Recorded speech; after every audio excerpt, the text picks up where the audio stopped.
Ed Gein es uno de los asesinos en serie más famosos y no es ni más ni menos porque simboliza al famoso asesino en serie de la conocida película Psicosis. Alfred Hitchcock se sirvió de lo ocurrido con Gein para utilizar el terror que daba los actos que él había cometido en la realidad. Desde que salió la serie de monstruos en Netflix sobre lo que ocurrió con Ed Gein, se ha vuelto a crear mucho revuelo en cuanto al caso y mucha gente ha vuelto a tener interés sobre él. Pero ¿realmente todo lo que vemos es la realidad o hay mucho inspirado en la ficción? ¿De verdad quieres saber qué pasó con este caso? Pues quédate aquí conmigo que yo hoy te lo cuento todo. En el año 1945, Augusta, la madre de Ed, falleció, lo que provocó que él quedase bastante afectado por la situación. Tal fue la cosa que decidió dejarla en su habitación para que ella siguiera viviendo tal cual lo había hecho durante toda su vida.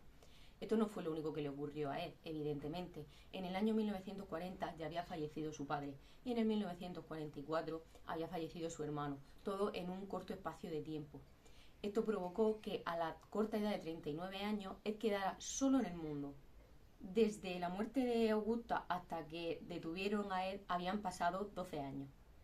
Durante estos 12 años de soledad, Ed se dedicaba a leer revistas donde se hablaba sobre islas habitadas por tribus caníbales. Además, también tenía muchísimos conocimientos sobre anatomía y poseía bastantes recortes sobre esquelas de los periódicos locales, lo que le llevó a visitar el cementerio local y se dedicaba a buscar tumbas con cadáveres femeninos para profanarlas. Con todo lo que él conseguía en esta salida al cementerio, confeccionaba utensilios bastante macabros, como por ejemplo tazas hechas de cráneo, lámparas, sillas forradas con piel humana. Se dice que tenía hasta una chaqueta también de piel, un cinturón hecho de pezones, varias máscaras y un traje con el que supuestamente dicen que se vestía de su difunta madre Augusta. Entre todas estas fechorías, él cometió su primer asesinato y la primera víctima fue la dueña de una taberna del pueblo, Mary Hogan. Esto ocurrió el 8 de diciembre de 1954. El motivo de seleccionar, entre muchas cosas, a Mary no fue otro que el gran parecido que ella guardaba con su madre. Además, se llevó el cuerpo de esta y lo utilizó para hacer las mismas cosas que hacía con los cadáveres que desenterraba del cementerio. La segunda víctima de Ed fue Bernice Worden, el 16 de noviembre de 1957. En este caso, era la dueña de la ferretería del pueblo. Por este crimen, Ed fue descubierto, ya que el sheriff, cuando entró a la ferretería, encontró que en los registros aparecía que Ed había sido la última persona en comprar allí. Por lo que el sheriff decidió ir a la casa de Ed a preguntar por el tema. Y la imagen que se encontró allí el sheriff fue espantosa. El sheriff encontró colgado por los tobillos el cuerpo de la señora Worden, sin cabeza y abierto en canal. En ese momento, Ed fue detenido. En el momento de su detención, Ed confirmó haber sido el autor de este crimen y también del de Mary Hogan. Además, desde ese momento también se le consideraba culpable de las desapariciones de algunas mujeres de la zona, aunque nunca hubo pruebas para comprobar aquello, al igual que también se rumoreó durante un tiempo que Ed fue el encargado de terminar con la vida de su hermano, que de igual manera no había pruebas para demostrar esto.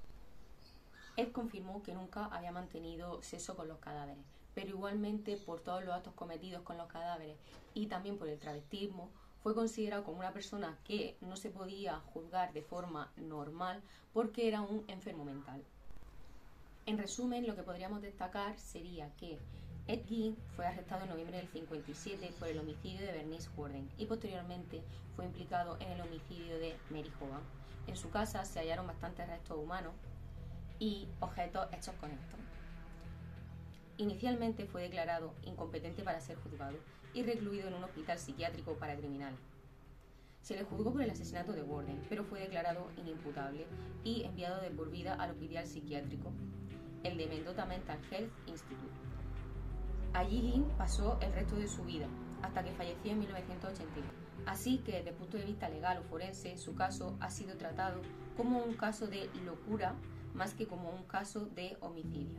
Imaginaos muchas veces tener que leer este tipo de palabras en informes y cosas así como locura, que a día de hoy nos chirrían tantísimo. Vamos a hablar un poco sobre el contexto familiar y la infancia de Ed, ya que esto nos da bastante información sobre el caso. Por lo que se conoce, Ed tuvo una infancia bastante complicada, ya que su padre era alcohólico y maltrataba tanto a la madre como a él y a su hermano.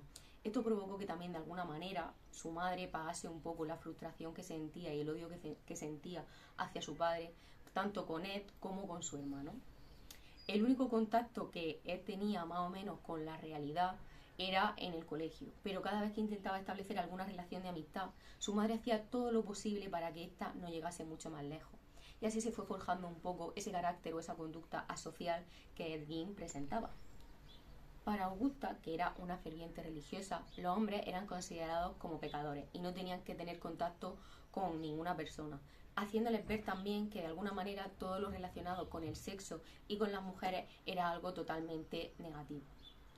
También sería muy interesante añadir a todo esto que Augusta, la madre de Ed, presentaba grandes problemas psicológicos y en su último embarazo ella esperaba recibir una niña, pero sin embargo llegó el pequeño Ed.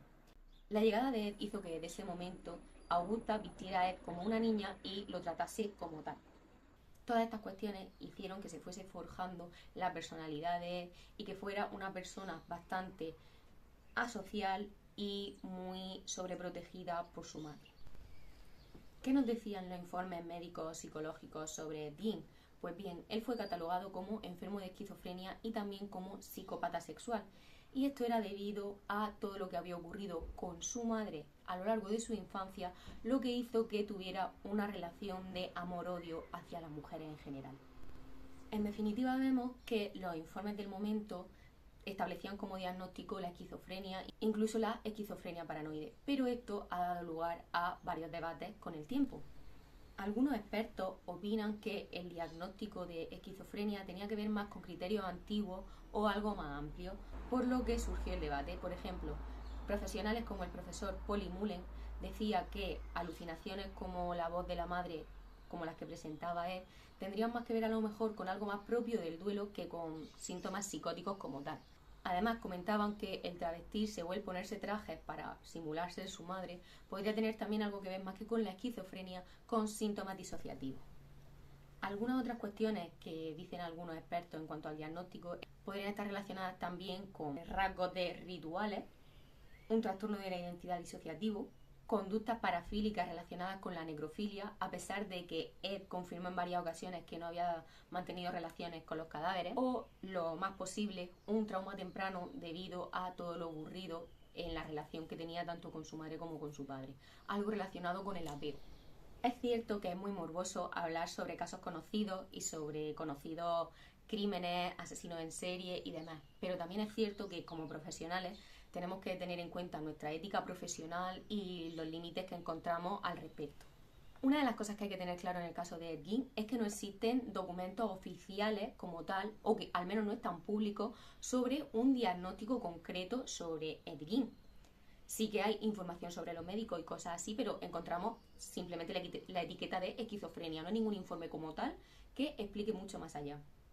Por otra parte, hacer una interpretación psicológica con el tiempo es eso, simplemente una interpretación. Nosotros realmente no tenemos a la persona delante para poder evaluarla y hacer un diagnóstico clínico como tal. Y eso siempre hay que aclararlo. Y algo que hay que tener claro también a nivel psicológico y a nivel forense es que se habla de dos cosas totalmente diferentes. Una sería el diagnóstico clínico y otra sería la responsabilidad penal. Así que en este caso, en el caso de Ed Gein, encontramos que fue inimputable debido a que su responsabilidad se vio mermada debido a la enfermedad mental que presentaba en el momento. ¿Y vosotros qué pensáis en cuanto al caso de Ed Gein? ¿Creéis que realmente esta serie que ha salido ahora recientemente ha promovido mucho más el sensacionalismo que realmente conocer lo que ocurrió en el caso de verdad? ¿Queréis ver más vídeos como estos? ¿Os interesan casos de este tipo? Si es así, dale a like, suscribiros y dejadme en comentarios qué otro asesino en serie o qué otro caso os interesaría que hablásemos.